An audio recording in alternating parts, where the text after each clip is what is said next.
Good morning, good morning, good morning. Happy Earth Day, which basically I suppose everybody should celebrate unless they live on Mars or Venus or in another galaxy, in which case you're totally off from celebrating Earth Day. But those of us who actually live on Earth should be grateful that we have an Earth to live on. That, however, is not the subject of today's Torah class. Welcome to Thursday Morning Torah. We're going to do a double subject today. I'm going to talk about two different ideas and two different ways of looking at, not ways of looking at the Parsha, but foci of the Parsha, two different focuses of the Parsha. The first, I want to say something about, this is a double Parsha, Acharei Mot Kedoshim. And one of the things that it talks about is the scapegoat. And the scapegoat is a really fascinating idea because it is the throwing off of one's sins onto something else. And it has a ritual, but also clearly a deep psychological impact on human beings to basically have vicarious suffering, someone who suffers on your behalf. This, as you know, became the central idea in Christianity, right? The scapegoat becomes Jesus, but it exists obviously in the Hebrew Bible. And the notion that someone else takes the burden from you is a deeply human desire and dynamic. So, in fact, there was a philosopher, René Girard, who made this one of the pillars of his philosophy, this idea of the scapegoat, and felt that it explained a great deal about society. And I think that there is something that is important, especially these days, for us to understand about this. And that is that the scapegoat is in part a projection of your own internal conflicts onto something outside of yourself. And that's a deeply human enterprise. All of us do it. We project onto others that which we have trouble accepting in ourselves. It's one of the reasons why the Baal Shem Tov says every time you find a fault in someone else, see it as a mirror, see where it exists in you, because chances are that the reason you're finding it in someone else and objecting to it in someone else is because it's inside you in some deep way.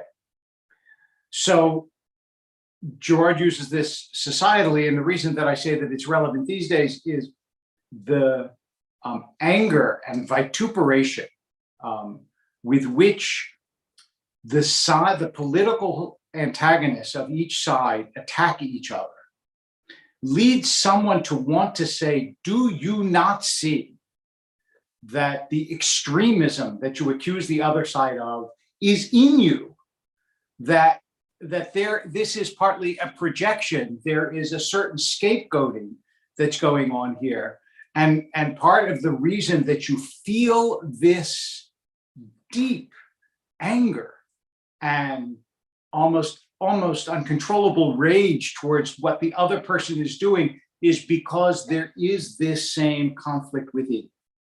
And the Torah here demonstrates its characteristic psychological insight with the procedure of the scapegoat, because the ability to let go of what is inside you on this separate party. Obviously, the goat is just a symbol. The goat hasn't done anything. There are two identical goats, and one becomes the scapegoat and one doesn't. So Torah is explicit in the idea that, you haven't chosen a bad goat,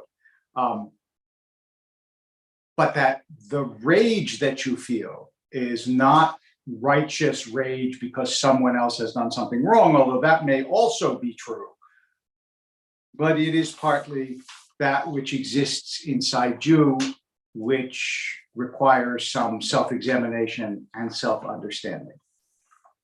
And Self-examination and self-understanding are what lead us to the second topic that I want to talk about in addition to the scapegoat today, and that is what Rabbi Akiva calls the most important verse in the Torah.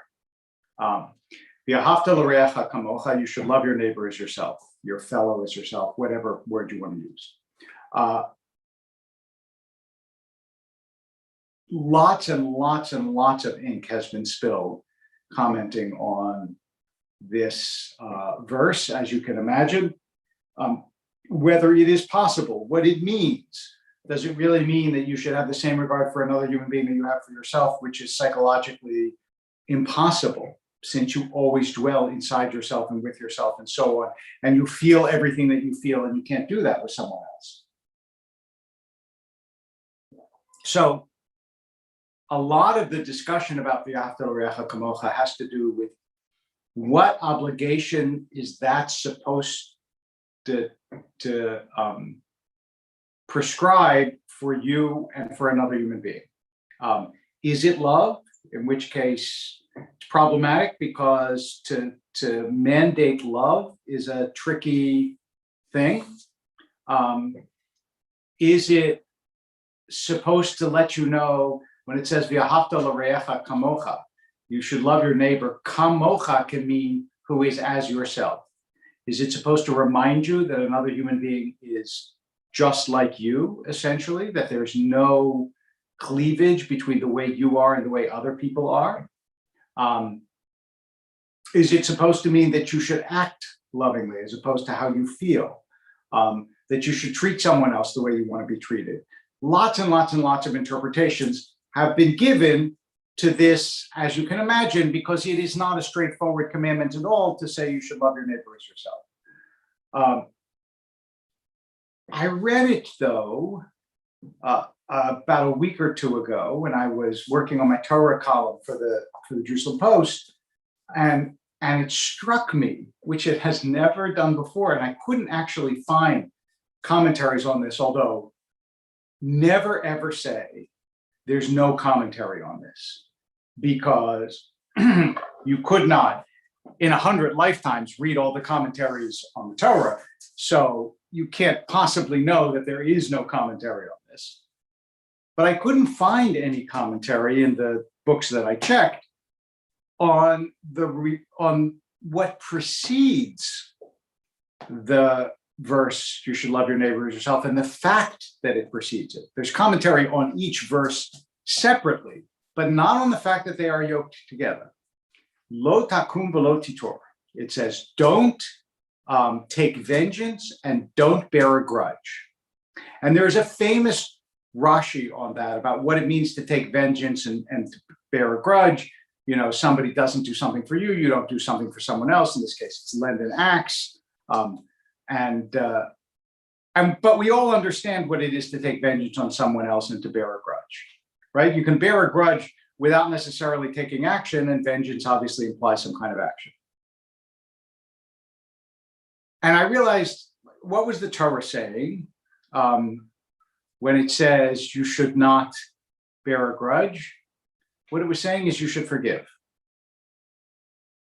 If somebody does something unkind to you and you don't bear a grudge, then you forgive them.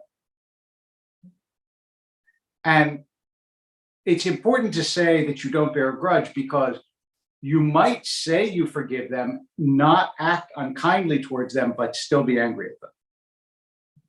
There are people who bear grudges 10, 20, 30, 50 years later, sometimes for not such significant things.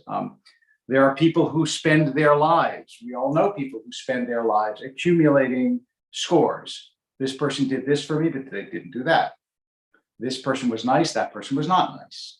And they have a little mental inventory of who wrote the thank you note and who didn't, and who was kind and who wasn't. But the opposite behavior of that, as I say, is to actually forgive. And there are different modes of forgiving. Let me just throw out three words: kapara, silicha, and mechila. And you'll see why in a moment. So kapara is the spiritual, like Yom Kippur, right? It's the repentance that you do before God. Those of you who know the custom of, I want to call it a custom, the obscene custom of spinning a chicken above your head is called shlugin kaparas. Kaparas, same thing, kapara, kippur.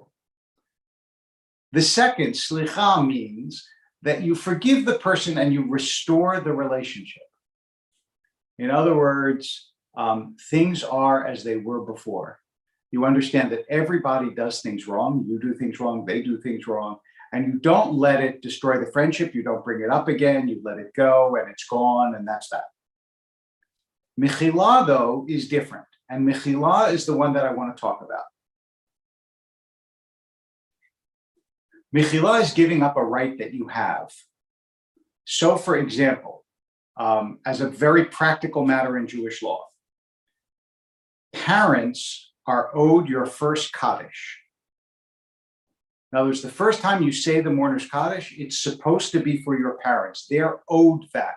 In fact, the Hebrew name for the Kaddish is Kaddish Yatom, which means not the mourner's Kaddish, but the orphan's Kaddish, right? A Yatom is an orphan. So you understand that according to Jewish law, the first time you say Kaddish, it's supposed to be for your parents. Now, what happens if, God forbid, you have another terrible loss and your parents are still alive? Okay? What do? You really, according to Jewish law, are not supposed to say the Kaddish. But what you can do is you can approach your parents and say, look, you know, this person whom I love died. I want to say Kaddish for them. Will you mochel your right to the Kaddish so that I can say Kaddish for them? It's giving up a right that you have. And your parents can say, yes, I will mochel it, and then you can say Kaddish for that other person according to Jewish law, okay? So mechila is something that you're entitled to, but that you can give up. Now let's go back to forgiveness. So someone does something to you that you really have every right to be angry about. Every right. So much so that maybe you think, I don't really want to restore my relationship with this person because this reveals to me the kind of person that if they did this once could do it again, okay? However, you don't want to bear a grudge. Why? Not for their sake, although obviously it's good for them in a way, but you don't want to bear a grudge because you know that grudge bearing is destructive and embittering to your own soul. You don't want to bear a grudge for your sake, not for their sake.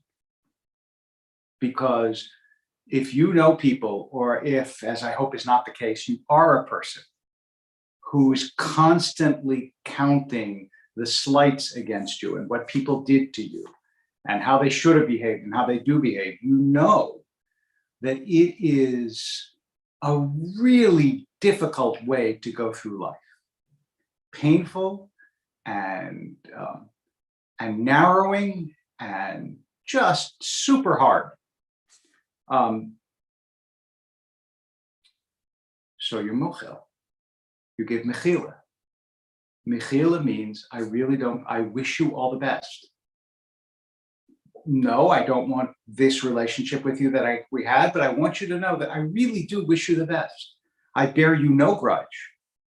And if I hear that you're doing well, I will be only happy.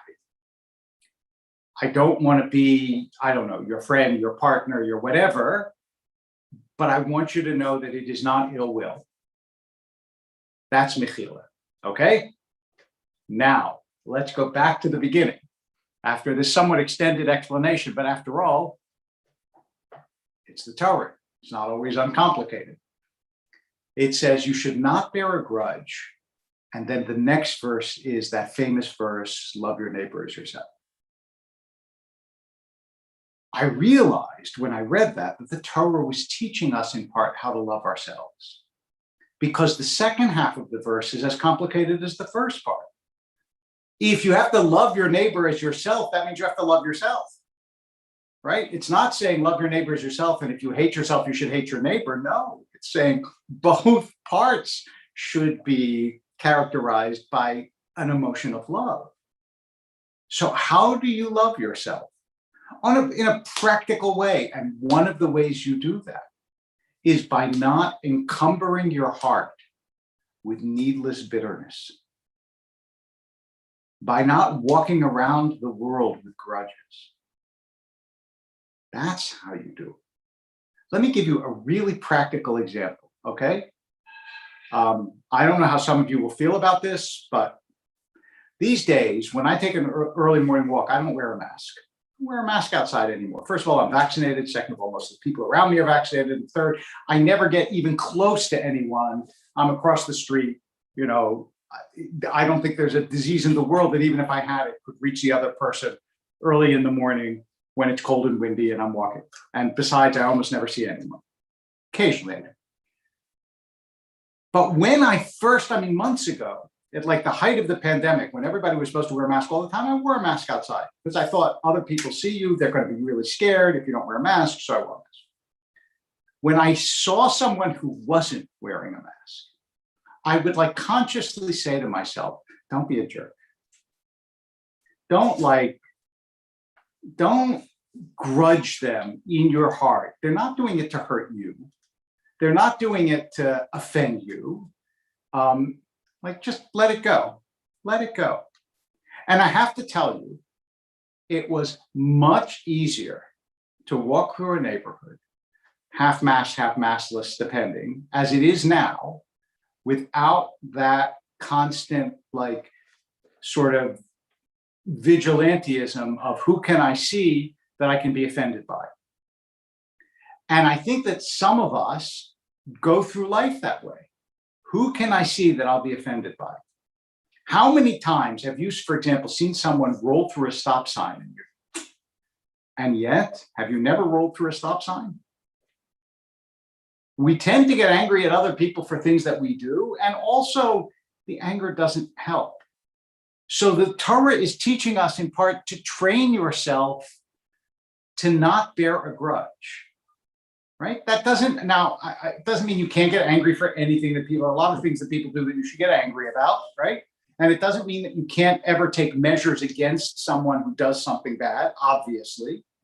But it does mean that the little irritants that we turn into major cause célèbres in our own minds, where we go on these mini crusades against people who do X, Y, or Z, it generally doesn't hurt them, but it does hurt us. As has been said, bearing a grudge is to take rat poison and hope the other person dies. It hurts you, it doesn't hurt them. And I think that this is part of V'ahavta l'reacha kamocha. You want to love your neighbor as yourself? One of the ways you learn to love yourself is by not resenting your neighbor. When they do something that doesn't really affect you, doesn't really have anything to do with you, and it's just a chance for you to either feel angry and superior or to let it go. One of the problems of modern society, I really do believe this, is that we are expected to express an opinion on everything. That's part of social media. Somebody posts an article about something you've never thought about before, right?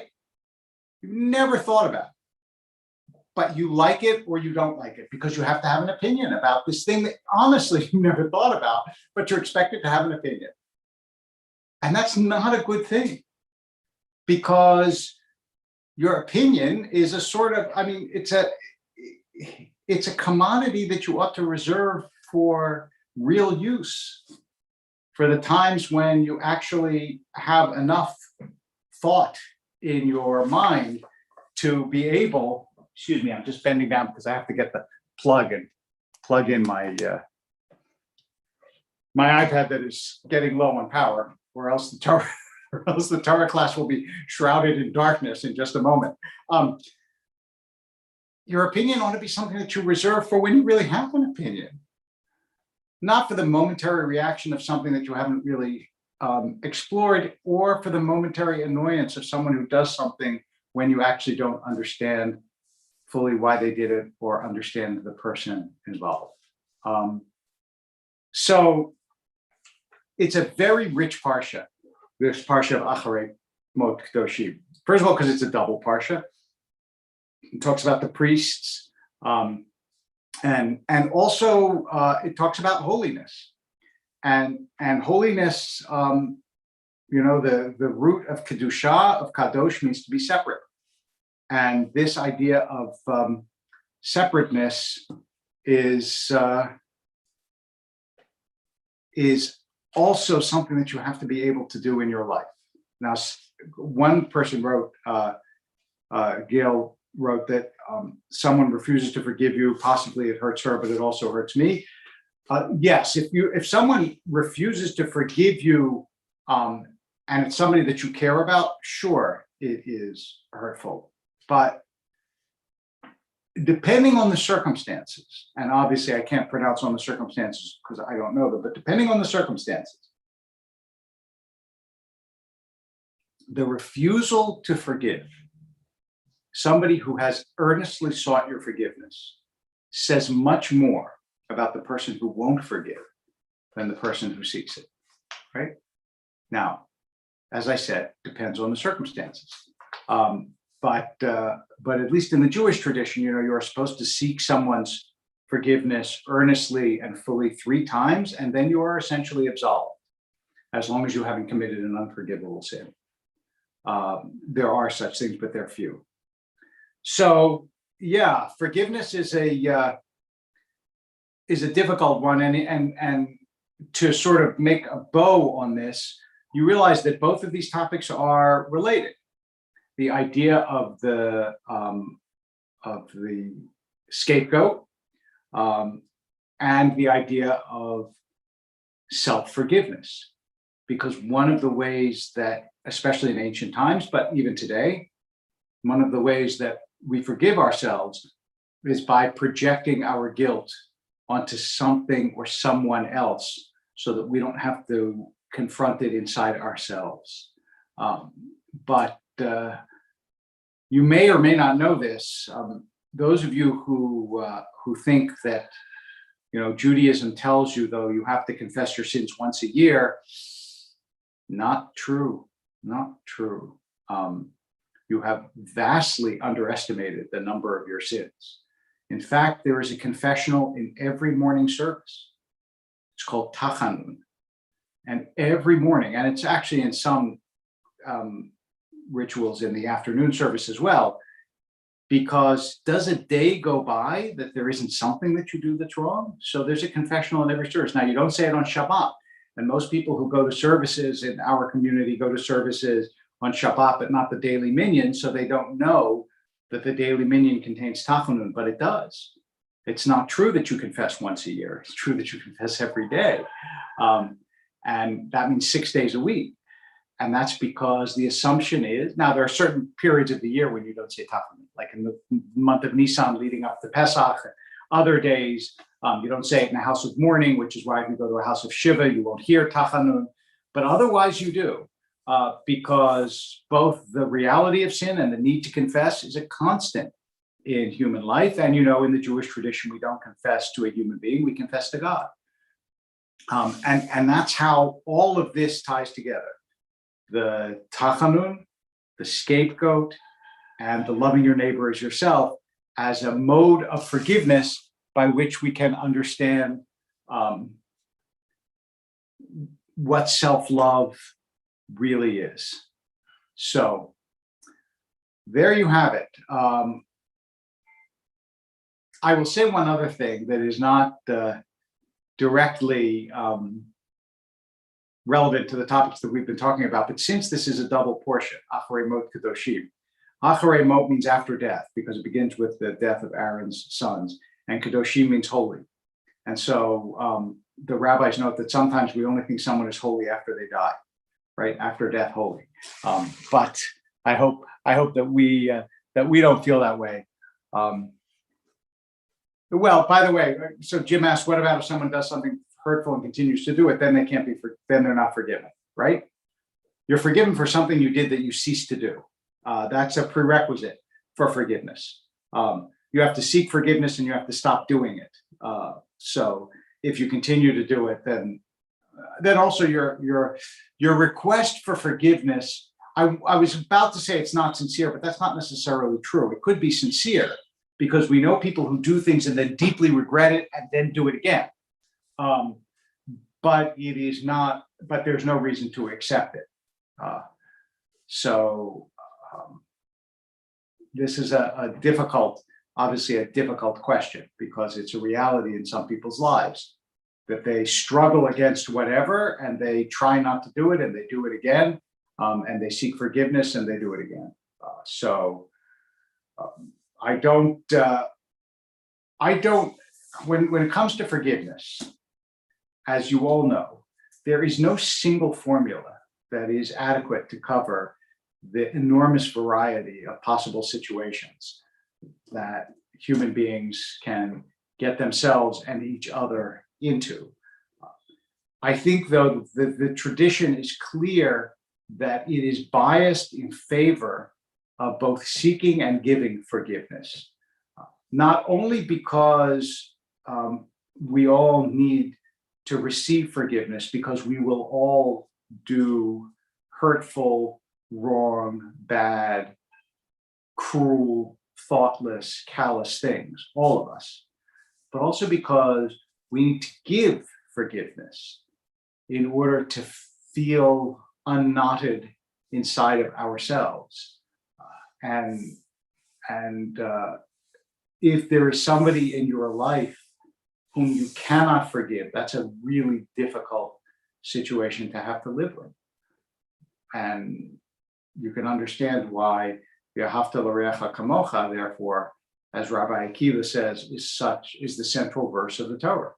By the way, that's not the only, just as an aside, that is not the only claim for the central verse of the Torah.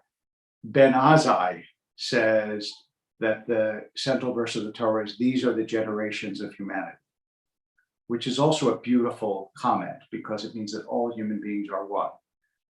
And he thinks that is the central verse. But you would expect from Rabbi Akiva, who has a sort of special relationship with the idea, the concept, and the emotion of love, that he would go with, you should love your neighbor as yourself. I don't think we have to choose. You can like both verses if you want, or any other verse you want. My favorite verse in the Torah is probably the one in Deuteronomy, which says you should guard your soul carefully.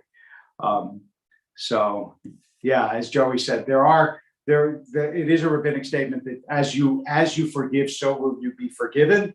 And I think that underlines the centrality of forgiveness in the Jewish tradition, how important it is, and how important it is, I think, in all of our lives.